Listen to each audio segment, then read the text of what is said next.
Welcome back to Play Index 101. This is another part of our look at the Baseball Reference Play Index. If you haven't seen them already, make sure to watch the previous Play Index 101 videos for important background information before jumping into this one. Without further ado, let's pick back up with our tutorial on the most powerful baseball research tool on the web. Below the Game Finder, you'll find the Split Finder. The Split Finder is organized like the Season Finder, but with one extra option box, the split. In case you're unfamiliar with the term, a split is the term for stats that are segmented by certain criteria. If you're looking for a player's numbers on the road, with runners in scoring position, or in the 9th inning, you're looking at a split. To set up a query in the Split Finder, you'll want to start by picking your split. Go to the Choose Split Type box and select the category you want. The options are numerous, ranging from obvious ones like home away or month to granular ones like hit location or inning. If you're unsure what a split means, selecting it and looking at the options will usually explain it. There are also explanations on any player's split page.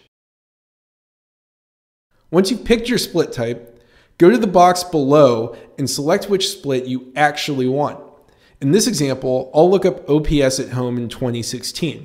Once the split is selected, set up the rest of the query like normal. Make sure to select whether you want to query one season, a range of seasons, or pick career totals to search all seasons.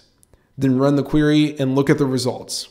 Under the Choose a Split dropdown, you'll notice a red box that says Exclude results that are incomplete. This is selected by default, but depending on your query, you might want to unselect it. To understand why, I'll need to briefly touch on Baseball Reference's data coverage. Baseball Reference's database has box scores for every MLB game going back to 1913. However, if you've ever read a box score, you'll know that it's a summary of the game, but not a total blow-by-blow of what happened. For that, you'd need the play-by-play data. We have that too, but not as much of it. Our play-by-play data is complete back to 1974, mostly complete back to the 1950s, and stretches back in incomplete form to 1930. We use this data to build our splits, which means that the splits are only as complete as the data set.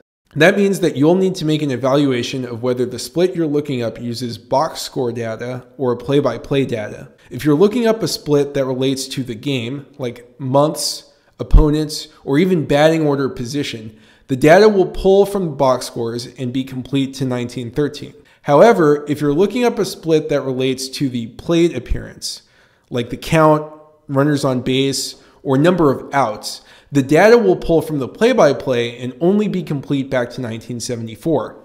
By default, with the Exclude results box checked, any play-by-play based search will remove players without 100% complete play-by-play data, even if they're missing just a plate appearance or two.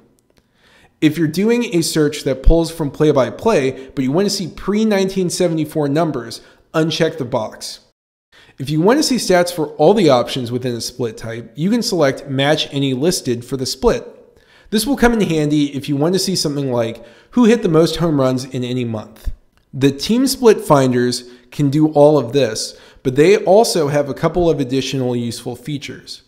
For one, if you set the split type to Season Total and pick Total for the split, you can use this to look up full season team stats. This is how you can see, for example, the team with the best ERA or most home runs since 1913. Additionally, under the team options, you can select MLB teams together, as well as all American League or National League teams, making this an easy way to check league-wide stats, either in a split or for a full season. Under the Split Finder is the Streak Finder. This will let you look up streaks associated with various statistics, such as hitting streaks, home run streaks, and in the Team Streak Finders, winning streaks. Note that in the Player Batting Streak Finder, because of the large data set, you cannot run one query for all years, teams, and player positions.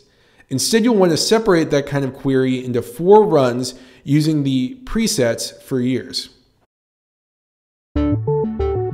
As you can see, there's a lot you can do in the Baseball Reference Play Index. However, we've just begun to scratch the surface of what the Play Index can do. There's an enormous range of other research tools that will help you answer even more complex or in-depth questions. We'll dig into those in our next video. In the meantime, if you have any questions, feel free to email us or hit us up on social media. And don't forget to watch our other videos, which will teach you more ways of getting the most out of all of our websites. See you next time.